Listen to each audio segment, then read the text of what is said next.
नमस्कार, आप देख रहे हैं सी न्यूज भारत। मैं हूं आपके साथ ज्योति श्रीवास्तव। नासिक में 2026-27 के सिंहस्थ कुंभ मेले के लिए 55 एकड़ जमीन पर 1,500 पेड़ काटने और उस जमीन को MIC हब के लिए देने के सरकारी निर्णय के खिलाफ जोरदार विरोध प्रदर्शन किया गया। इस विरोध में पर्यावरण मंत्री आदित्य ठाकरे और शिवसेना उद्धव ठाकरे ग्रुप के नेता सक्रिय रूप से शामिल हुए। नासिक तपोवन में हुए इस प्रदर्शन में शिवसेना के सभी नेता और पदाधिकारी बड़ी संख्या में उपस्थित रहे। साथ ही देशपांडे साहिब, निरंजन टकले, विशाल पाटिल, भारती जादव सहित अन्य नेता और कार्यकर्ता भी इस विरोध में शामिल हुए। इस विरोध का मुख्य संदेश था कि प्राकृतिक संसाधनों और हरित क्षेत्र को बचाना आवश्यक है और सरकारी निर्णयों में पर्यावरणीय दृष्टिकोण को ध्यान में रखा जाना चाहिए। सगळ्यात महत्त्वाचं म्हणजे नाशिक म्हणून जी आपली ओळख असेल ती ह्या लढाईतून आपली ठरली। आता इथे ही जी लढाई आपण लढत आहोत, अर्थात तुम्ही रिट पिटिशन फाईल केलेली आहे, तुम्ही सगळे इथे आंदोलन करत आहात, अनेक पक्ष इथे राजकीय वचने येऊन घेऊन जातील, पण मी इथे का आलोय याची 2-3 गोष्टींची तुम्हाला ओळख सांगतो मी कारण काय असतं, स्वतः आल्यानंतर आपलं एक रेझ्युमे द्यायचं असतं।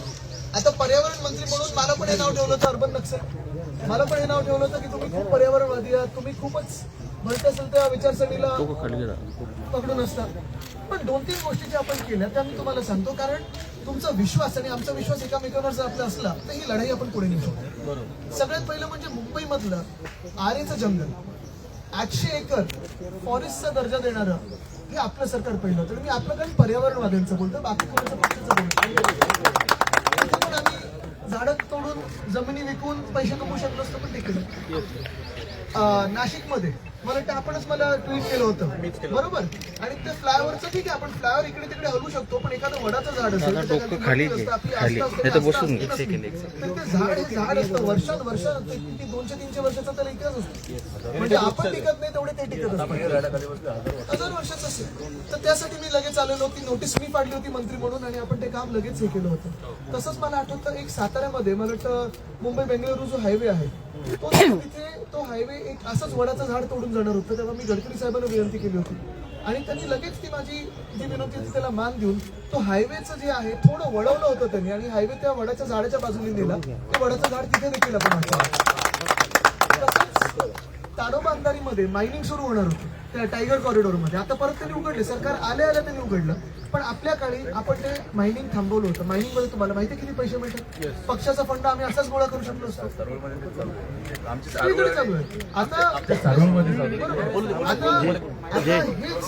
जसं कांदळवनाची जेव्हा गोष्ट होती तेव्हा मंत्री म्हणून मला संधी मिळाली होती की 11 महिन्यात आम्ही 15,500 हेक्टर कांदळवन आम्ही रिझर्व्ह फॉरेस्ट म्हणून केलं। अजनीवनाची जी जागा आहे आता आपण पाहताय नागपूरमध्ये, अजनीवनचा लढा अजूनही चालू आहे, असाच परिसर आहे, ठीक आहे, ती जागा कदाचित रेल्वेची असेल, रेल्वेच्या अत्यंत असेल, पण झाडं आता तिथे जंगल झालेलं आहे, कशाला तोडायचं?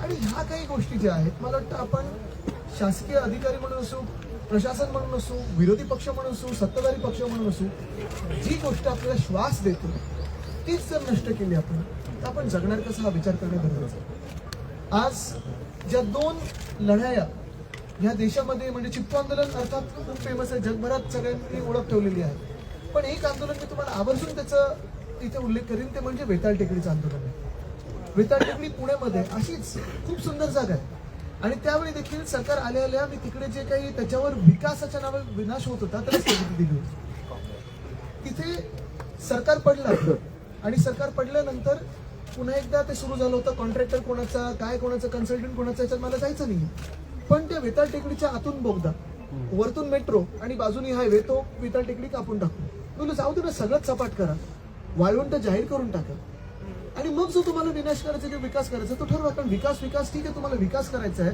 पण तो विकास तुम्हाला जर एवढंच असेल की आम्हाला हा बोगदाकडून थेट हॉस्पिटलमध्येच जायचं आहे 15 मिनिटात, ह्याला जर तुम्ही विकास बोलत असाल तो विकास तुम्हाला मान्य असेल, पण वेताळ टेकडीमध्ये तिथे देखील लोकांनी अशीच ह्युमन चेन केली होती आणि तेव्हा देखील सगळ्यांना सांगितलं होतं की जो कोणी राजकीय पक्ष सांगेल की आम्ही वेताळ टेकडीच्या बाजूने आहोत, आम्ही त्यांच्या सोबत राहू, जे कोणी वेताळ टेकडीला विरोध करेल आम्ही त्याला संपवल्याशिवाय राहणार नाही। तिकडचे सगळे पर्यावरणवाद्यांनी सांगितलं, पटापटा सगळे राजकीय पक्ष लाईनीत उभे राहिले। हे तुम्ही पण करणं गरजेचं आहे। आणि सगळ्यात मोठी लढाई मी खरोखर अभिमानाने सांगतो आणि त्यांचं अभिनंदन करतो, राजस्थानमध्ये आता अरावली वाचवण्यासाठी हा कितीतरी शेतकरी उतरले, कितीतरी लोक उतरले ट्रॅक्टर घेऊन. 500 ट्रॅक्टर तर काल दिसतात मला.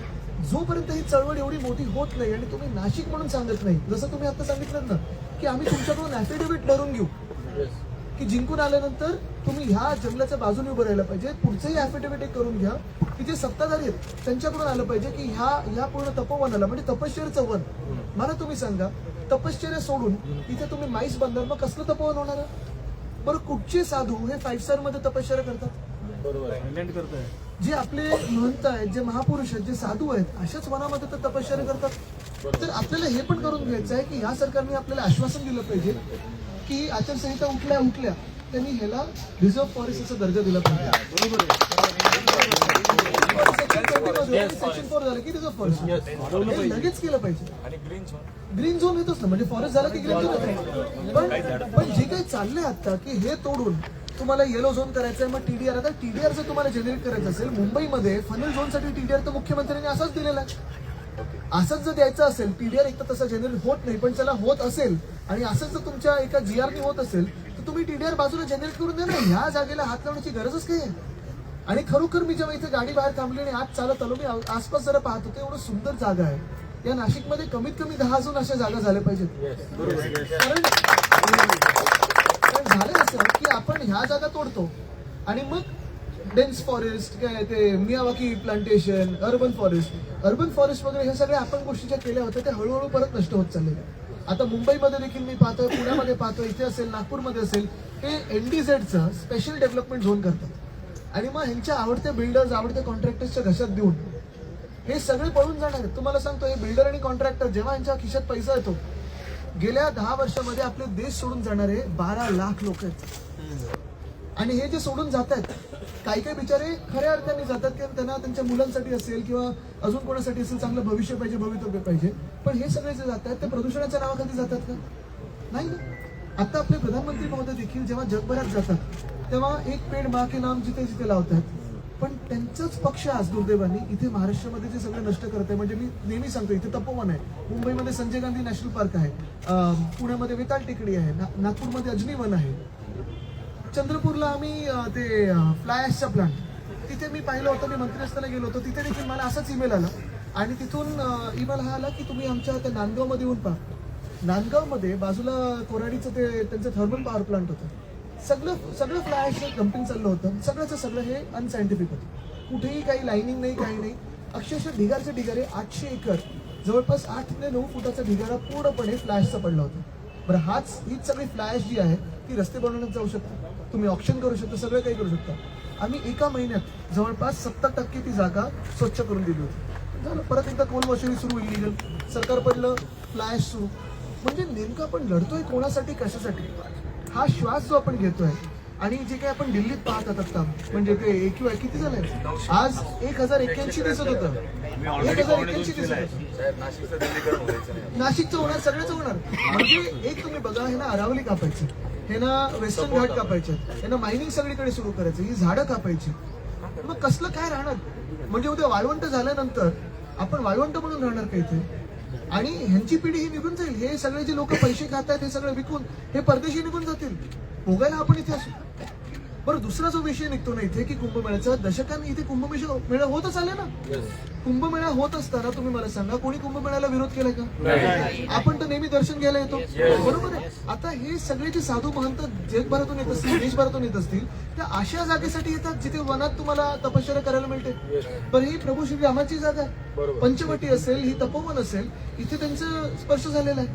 मग हे सगळं तोडून कुठचा धर्म आपण वाचणार आहोत? बरं, तसं आपण पाहायला गेलं तर हिंदुत्वच बोलायचं झालं तर आपला धर्म हा वैदिक धर्म आहे. बरोबर. आपल्याकडे मूर्तीच्या आधी, मूर्ती आपल्या मंदिरात यायच्या आधी किंवा घरात यायच्या आधी आपण कशाची पूजा करायचो? पंचमहाभूतांची. आता नदीचं आपण प्रदूषण पाहतो. हा, ते पुण्यात पण मुळा मोठ्याचं जगात एकमेव उदाहरण असेल की ती नदी खोलीकरण त्याचं करण्याच्या ऐवजी अजून कमी करतायत आणि रुंद करायच्या ऐवजी अरुंद करतायत. जगभरात खोलीकरण, रुंदीकरण होतं, इथे आपण उलट सांगतो. म्हणजे आपण नदीचं प्रदूषण, समुद्राचं प्रदूषण, वन कापतोय. सगळे जर पंचमहाभूत ज्या मिनिटाला आपण तसं पाहिलं गेलं तर आपण समाज म्हणून ज्या मिनिटाला या पंचमहाभूतांना आपण मूर्तीचं रूप दिलं आणि पूजन सुरू केलं. आधी पूजन म्हणून आपण प्रदूषणापासून मुक्त ठेवायचं या जागेला. बरोबर, ती आपली खरी पूजा होती, खरी आस्था होती. आता हेच जे आपण मूर्त्या केल्या, मंदिरात आणल्या, आपल्या घरात आणल्यानंतर जी पंचमहाभूत आहेत त्यांनाच आपण प्रदूषित करायला लागलो तर कुठचा धर्म टिकणार आहे आपला? आपलं जर आपला धर्म टिकवायचा असेल, हिंदुत्व टिकवायचं असेल, आपला वैदिक धर्म टिकवायचा असेल तर आपल्याला पंचमहाभूत ज्याची आपण पूजा करायचो ती पूजा पुन्हा एकदा सुरू करायला लागेल. आपल्याला त्याची आस्था करायला लागेल. आणि ती खरी पूजा म्हणजे त्याच्या नष्टीकरणापासून त्यांना वाचवणं, प्रदूषणापासून वाचवणं. मला वाटतं हे आज आपण इथे ठरवलं पाहिजे. मी एकच तुम्हाला सांगतो, आज मला उद्धव साहेबांनी एवढ्यासाठीच पाठवलं आणि आम्ही सगळेच पक्ष म्हणून तुमच्या सोबत आहोत. जे काही तुम्हाला ऍफिडेव्हिट पाहिजे, जे काही पाहिजे ते लिहून देऊच. पण तुम्हाला अजून एक सांगतो मी, इथे कोणाला हात लावू द्यायचं नाही, हे आपण नाशिककर म्हणून ठरवलं.